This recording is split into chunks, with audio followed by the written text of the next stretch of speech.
Chapter 25. One day in the 9th year, a girl mounted the dais. There was a bruise on her cheek, spreading like spilled wine down the side of her face. Ribbons fluttered from her hair, ceremonial fillets that marked her as servant to a god. A priest's daughter, I heard someone say. Achilles and I exchanged a glance. She was beautiful, despite her terror. Large hazel eyes set in a round face. Soft chestnut hair loose around her ears. A slender, girlish frame. As we watched, her eyes filled, dark pools that brimmed down the banks, spilling down her cheeks, falling from her chin to the ground. She did not wipe them away. Her hands were tied behind her back. As the men gathered, her eyes lifted, seeking the sky in mute prayer. I nudged Achilles, and he nodded. But before he could claim her, Agamemnon stepped forward. He rested one hand on her slight, bowed shoulder. "This is Chryseis," he said, "and I take her for myself." Then he pulled her from the dais, leading her roughly to his tent. I saw the priest Calchas frowning, his mouth half open as if he might object. But then he closed it, and Odysseus finished the distribution. It was barely a month after that the girl's father came, walking down the beach with a staff of gold-studded wood, threaded with garlands. He wore his beard long in the style of Anatolian priests, his hair unbound but decorated with bits of ribbon to match his staff. His robe was banded with red and gold, loose with fabric that billowed and flapped around his legs. Behind him, silent underpriests strained to heft the weight of huge wooden chests.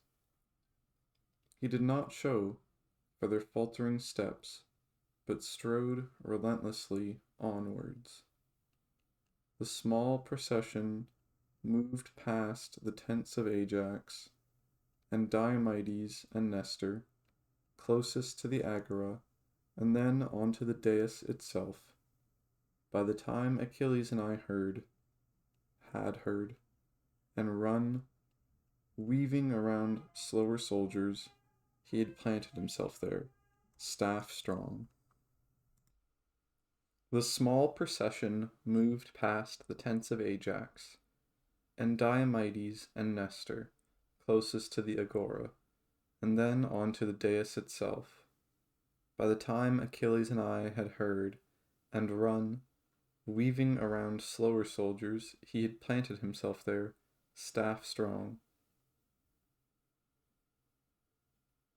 When Agamemnon and Menelaus mounted the dais to approach him, he did not acknowledge them, only stood there proud before his treasure and the heaving chests of his underlips. Agamemnon glowered at the presumption, but held his tongue. Finally, when enough soldiers had gathered, drawn from every corner by breathless rumor, he turned to survey them.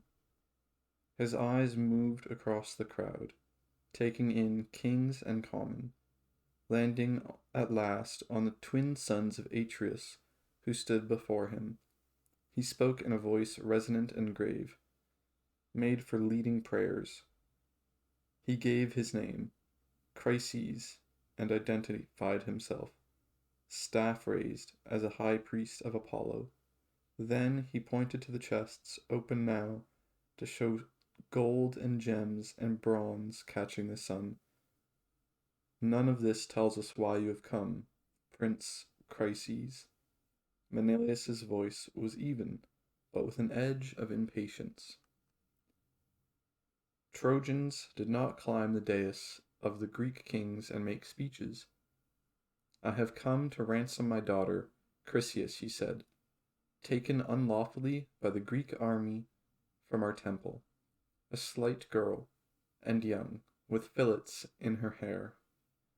The Greeks muttered. Suppliants, seeking ransom, knelt and begged.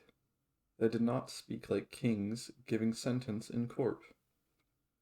Yet he was a high priest, not used to bending to anyone but his God, and allowances could be made. The gold he offered was generous, twice what the girl was worth, and a priest's favor was never something to scorn. That word, unlawful, had been sharp as a drawn sword, but we could not say that he was wrong to use it.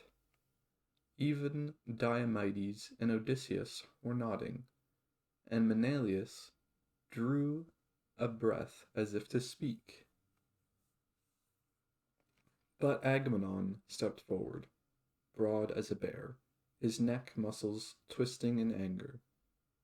This is how a man begs. You are lucky I do not kill you where you stand. I am this army's commander, he spat, and you have no leave to speak before my men. Here is your answer. No, there will be no ransom.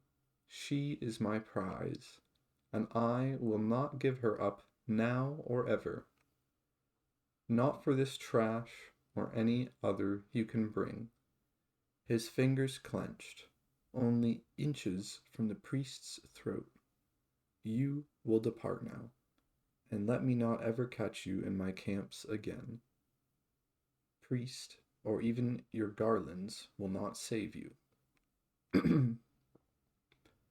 Chryseis' jaw was clamped down on itself, though whether from fear or biting back a reply we could not tell. His eyes burned with bitterness. Sharply, without a word, he turned and stepped from the dais and strode back up the beach. Behind him trailed his under-priests with their clinking boxes of treasure. Even after Agamemnon left and the men had exploded into gossip around me, I watched the shamed priest's distant, retreating figure. Those at the end of the beach said that he was crying out and shaking his staff at the sky. That night, slipping among us like a snake, quick and silent and flickering, the plague began. When we woke the next morning, we saw the mules drooping against their fences, breaths shallow and bubbling with yellow mucus, eyes rolling. Then, by midday, it was the dogs, whining and snapping at the air, tongues foaming a red-tinged scum. By the late afternoon, every one of these beasts was dead or dying, shuddering on the ground in pools of bloody vomit. Machaon and I, and Achilles too, burned them as fast as they fell, ridding the camp of their bile-soaked bodies, their bones that rattled as we tossed them onto pyres. When we went back to the camp that night, Achilles and I scrubbed ourselves in harsh salt of the sea, then with clean water from the stream in the forest. We did not use the Simois or the Scamander, the big meandering Trojan rivers that the other men washed in and drank from. In bed later, we speculated in hushed whispers, unable to help but listen for the hitch in our own breath, the gathering of mucus in our throats. But we heard nothing except our voices repeating the remedies Chiron had taught us like murmured prayers. The next morning, it was the men, dozens pierced with illness, crumpling where they stood, their eyes bulging and wet, lips cracking open and bleeding fine red threads down their chins.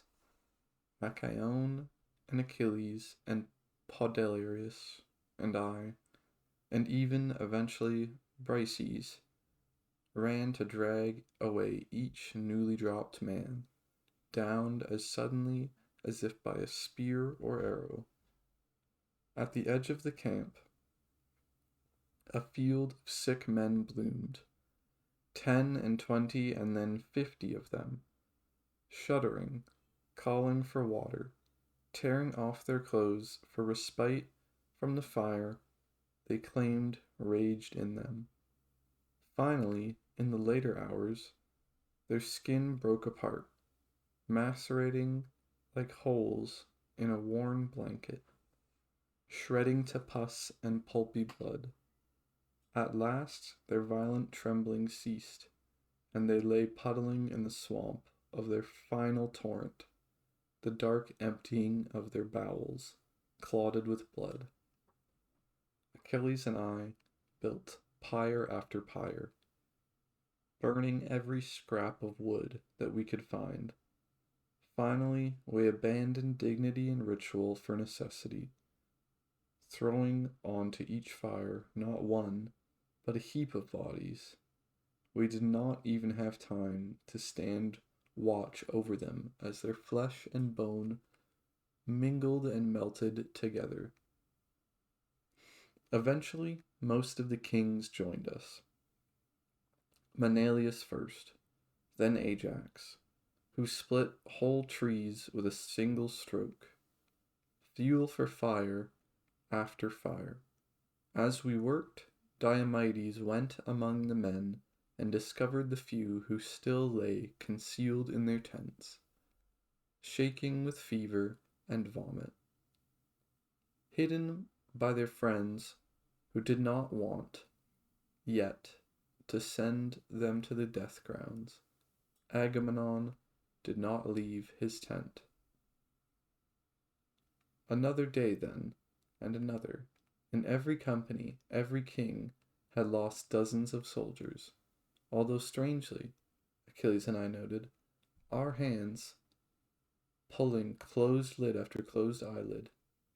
None of them were kings, only minor nobles and foot soldiers. None of them were women. This too we noticed.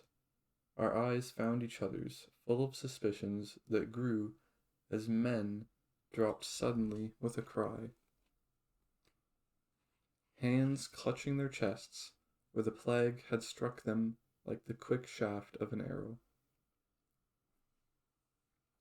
It was the 9th night of this, of corpses and burning and our faces streaked with pus. We stood in our tent grasping with exhaustion, stripping off the tunics we had worn, throwing them aside for the fire. Our suspicions tumbled out, confirmed in 1,000 ways. This was not a natural plague, but the creeping spread of a haphazard disease.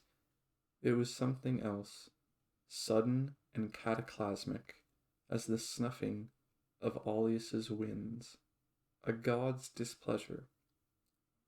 We remembered Chryses and his righteous outrage at Agamemnon's blasphemy, his disregard for the codes of war and fair ransom, and we remembered too which god the priest served, the divinity of light and medicine and plague. Achilles slipped out of the tent when the moon was high. He came back some time later, smelling of the sea. "What does she say?" I asked, sitting up in bed. "She says we are right." On the 10th day of the plague, with the Myrmidons at our backs, we strode up the beach to the agora. Achilles mounted the dais and cupped his hands to help his voice carry, shouting over the roar of pyres and the weeping of women and the groans of the dying. He called for every man in the camp to gather. Slowly, Fearfully, men staggered forward, blinking in the sun. They looked pale and hunted, fearful of the plague arrows that sank in chests like stones into water, spreading their rot as ripples in a pond. Achilles watched them come, armor buckled around him, sword strapped to his side, his hair, gleaming like water, poured over bright bronze. It was not forbidden for someone other than the general to call a meeting, but it had never been done in our 10 years at Troy. Agamemnon shouldered through the crowd with his Mycenaeans to mount the dais.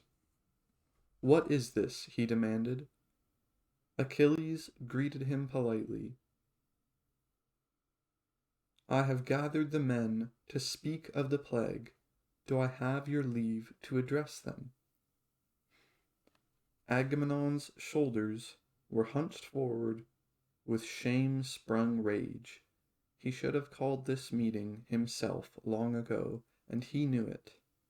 He could hardly rebuke Achilles for doing it now, especially not with the men watching. The contrast between the two had never seemed more sharp. Achilles relaxed and in control, with an ease that denied the funeral pyres and sunken cheeks. Agamemnon, with his face tight as a miser's fist, lowering over us all. Achilles waited until the men had assembled, kings and common both. Then he stepped forward and smiled.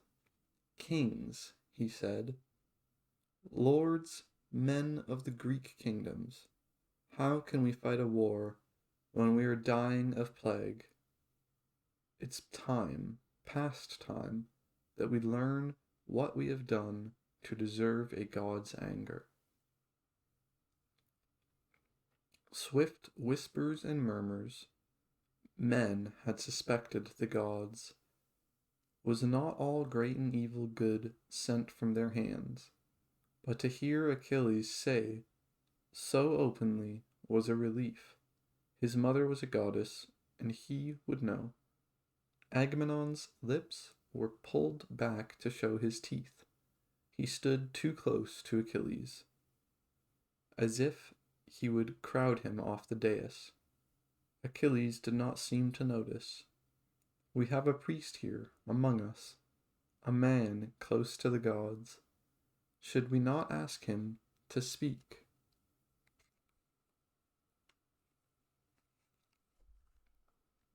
A hopeful ripple of assent went through the men. I could hear the creaking of metal, Agamemnon's grip on his own wrist, the slow strangle of his buckled gauntlet. Achilles turned to the king. "Is this not what you recommended to me, Agamemnon?" Agamemnon's eyes narrowed. He did not trust generosity.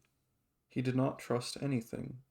He stared at Achilles a moment, waiting for the trap. At last, ungratefully, he said, "Yes, I did." He gestured roughly to his Mycenaeans. "Bring me Calchas." They towed the priest forward, out of the crowd. He was uglier than ever, with his beard that never quite filled in, his hair scraggly and rank with sour sweat. He had a habit of darting his tongue across cracked lips before he spoke. "High King and Prince Achilles, you catch me unprepared. I did not think that." Those freakish blue eyes flickered between the two men. "That is, I did not expect I would be asked to speak here before so many." His voice wheedled and ducked, like a weasel escaping the nest. "Speak," Agamemnon commanded. Calchas seemed at a loss. His tongue swiped his lips again and again. Achilles' clear voice prompted him. "You have done sacrifices, surely. Have you prayed?" I have, of course, I have, but the priest's voice trembled. I am afraid that what I say might anger someone here, someone who is powerful and does not forget insult easily. Achilles squatted to reach a hand out to the grimed shoulder of the flinching priest, clasping it genially. Calchas, we are dying. This is not the time for such fears. What man among us would hold your words against you? I would not, even if you named me as the cause. Would any of you? He looked at the men before him. They shook their heads. You see, no sane man would ever harm a priest. Agamemnon's neck went taut as ship ropes. I was suddenly aware of how strange it was to see him standing alone. Always, his brother or Odysseus or Diomedes was near him, but those men waited on the side with the rest of the princes. Calchas cleared his throat. The auguries have shown that it was the god Apollo who was angry. Apollo. The name went through the host like wind in summer wheat. Calchas's eyes flickered to Agamemnon, then back to Achilles. He swallowed. He is offended, it seems, so the omens say, at the treatment of his dedicated servant, Chryses. Shoulders. Agamemnon's shoulders were rigid. Calchas stumbled on. To appease him, the girl Chryses must be returned without ransom, and High King Agamemnon must offer prayers and sacrifices.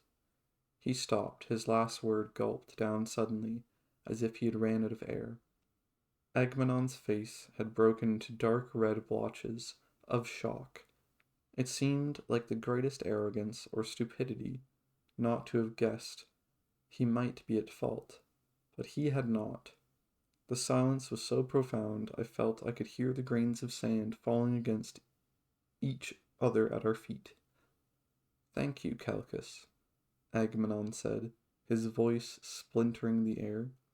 Thank you for always bringing good news. Last time it was my daughter. Kill her, you said, because you have angered the goddess. Now you seek to humiliate me before my army. He wheeled on the men, his face twisted in rage. Am I not your general? And do I not see you fed and clothed and honored? And are my Mycenaeans not the largest part of this army? The girl is mine, given to me as a prize, and I will not give her up. Have you forgotten who I am? He paused, as if he hoped the men might shout no, no, but none did. King Agamemnon Achilles stepped forward. His voice was easy, almost amused. I don't think anyone has forgotten that you are the leader of this host. But you do not seem to remember that we are kings in our own right, or princes or heads of our families. We are allies, not slaves. A few men nodded. More would have liked to. Now, while we die, you complain about the loss of a girl you should have ransomed long ago. You say nothing of the lives you have taken or the plague you have started. Agamemnon made an inarticulate noise. His face purple with rage, Achilles held up a hand. I do not mean to dishonor you. I only wish to end the plague. Send the girl to her father, and be done. Agamemnon's cheeks were creased with fury. I understand you, Achilles. You think because you're the son of a sea nymph, you have the right to play high priest wherever you go. You have never learned your place among men. Achilles opened his mouth to answer. You will be silent, Agamemnon said, words lashing like a whip. You will not speak another word, or you will be sorry. or I will be sorry. Achilles' face was very still. The words were quiet, but distinctly audible. I do not think, High King, that you can afford to say such things to me. Do you threaten me? Agamemnon shouted. Did you not hear him threaten me? It is not a threat. What is your army without me? Agamemnon's face was clouded with malice. You have always thought too much of yourself, he sneered. You should have left. We should have left you where we found you, hiding behind your mother's skirts, in a skirt yourself. The men frowned in confusion, whispered to each other. Achilles' hands were fisted at his sides. He hung on to his composure, barely. You say this to turn attention away from yourself. If I had not called this council, how long would you have let your men die? Can you answer that? Agamemnon was already roaring over him. When all of these brave men came to Aulis, they knelt to offer me their loyalty. All of them but you. I think we have indulged your arrogance long enough. It is time, past time, he mimicked Achilles, that you swore the oath.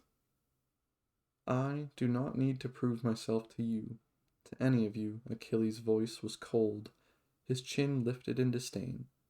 I am here of my own free will, and you are lucky that is so. But I am not the one who should kneel. It was too far. I felt the men shift around me. Agamemnon seized upon it, like a bird bolting a fish. Do you hear his pride? He turned to Achilles. You will not kneel. Achilles' face was like stone. I will not.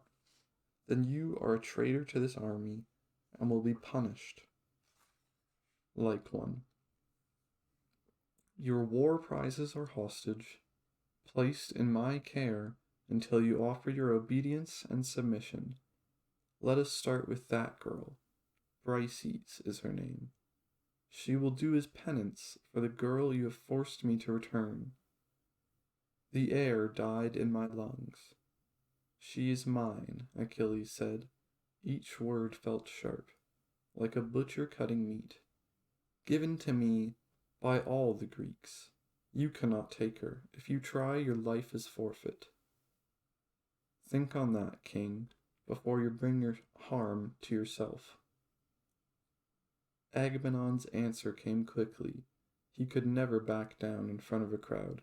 Never. I do not fear you. I will have her.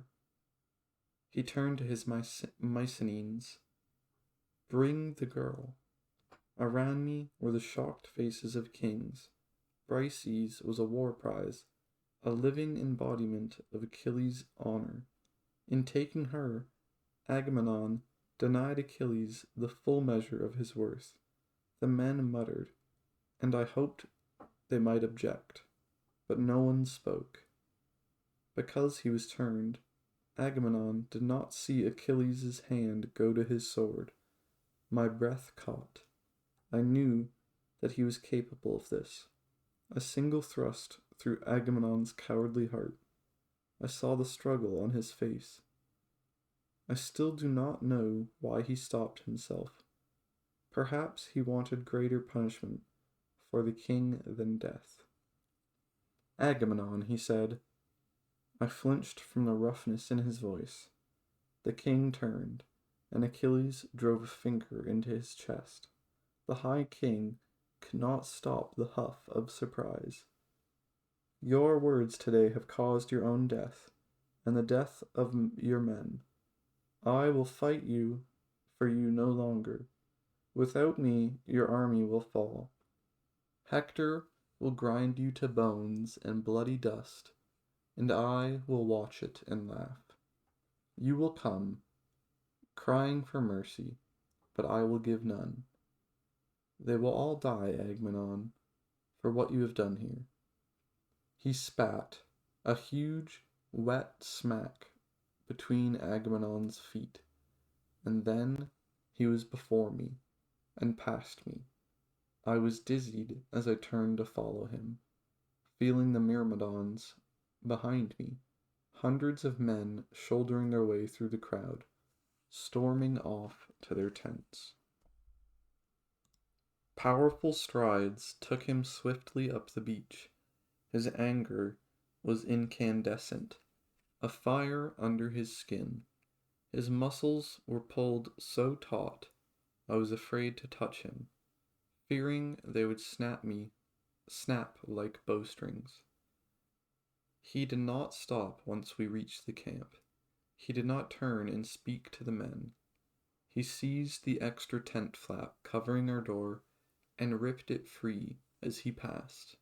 His mouth was twisted, ugly, and tight as I had ever seen it. His eyes were wild. "I will kill him," he swore. "I will kill him." He grabbed a spear and broke it in half. With an explosion of wood, the pieces fell to the floor. "I almost did it there," he said. "I should have done it. How dare he?" He flung an ewer aside, and it shattered against a chair. "The cowards! You saw how they bit their lips, and did not dare to speak. I hope he takes all their prizes. I hope he swallows them one by one." A voice, tentative, came outside. "Achilles?" "Come in," Achilles snarled. Automedon was breathless and stuttering.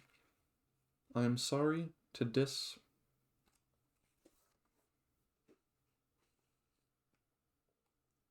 disturb you. Phoenix told me to stay, so I could listen and tell you what happened." "And?" Achilles demanded.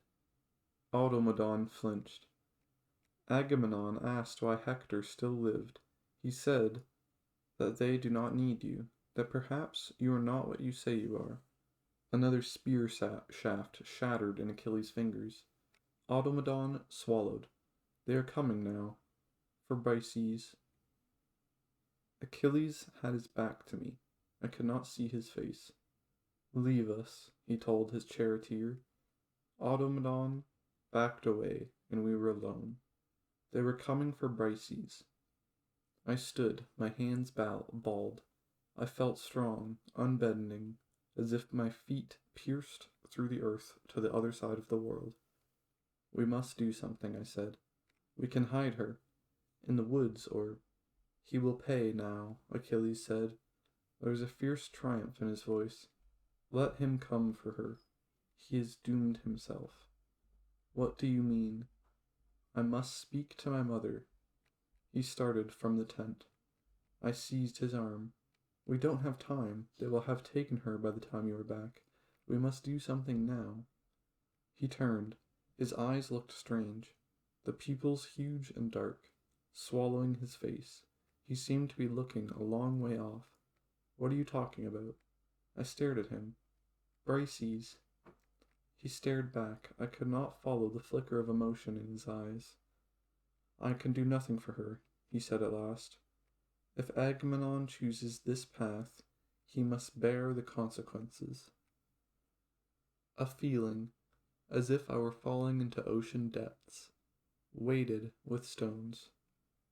"You are not going to let him take her." He turned away. He would not look at me.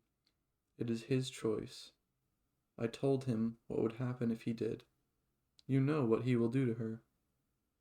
"It is his choice," he repeated. "He would deprive me of my honor. He would punish me. I will let him." His eyes were lit with an inner fire. "You will not help her?" "There is nothing I can do," he said with finality. A tilting vertigo, as if I were drunk. I could not speak or think. I had never been angry with him before. I did not know how. "She's one of us. How can you just let him take her? Where is your honor? How can you let him defile her?" And then, suddenly, I understood. Nausea seized me. I turned to the door. "Where are you going?" he asked. My voice was scraped and savage. "I have to warn her." She has a right to know what you have chosen. I stand outside her tent.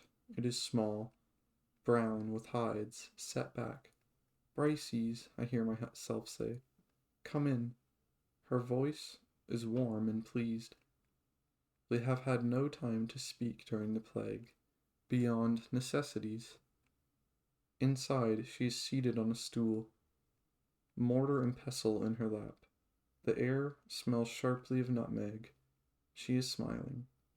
I feel wrung dry with grief. How can I tell her what I know? I try to speak. Stop. She sees my face, and her smile vanishes. Swiftly, she is on her feet and by my side. What is it? She presses the cool skin of her wrist to my forehead. Are you ill? Is Achilles all right? I am sick with shame, but there is no space for my self-pity. They are coming. Something has happened, I say. My tongue thickens in my mouth. My words do not come out straight. Achilles went today to speak to the men. The plague is Apollo's. We thought so. She nods, her hand resting gently on mine, in comfort. I almost cannot go on. Agamemnon did not. He was angry. He and Achilles quarreled. Agamemnon wants to punish him. Punish him? How? Now she sees something in my eyes. Her face goes quiet, pulling into itself, bracing. What is it? He is sending men for you. I see the flare of panic. She tries to hide it. Her fingers tighten on mine. What will happen? My shame is caustic, searing every nerve. It is like a nightmare. I expect each moment to wake to relief, but there is no waking, it is true. He will not help. I cannot say more. It is enough, she knows. Her right hand clutches at her dress, chapped and raw from the rough work of the past 9 days. I force out stuttering words meant to be a comfort, of how we will get her back, and how this will be all right. Lies, all of it. We both know what will happen to her in Agamemnon's tent.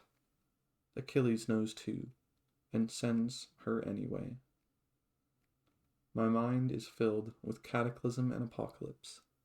I wish for earthquakes, eruptions, flood. Only that seems large enough to hold all of my rage and grief. I want the world overturned, like a bowl of eggs, smashed at my feet. A trumpet blows outside. Her hand goes to her cheek, swipes away tears. Go, she whispers. Please.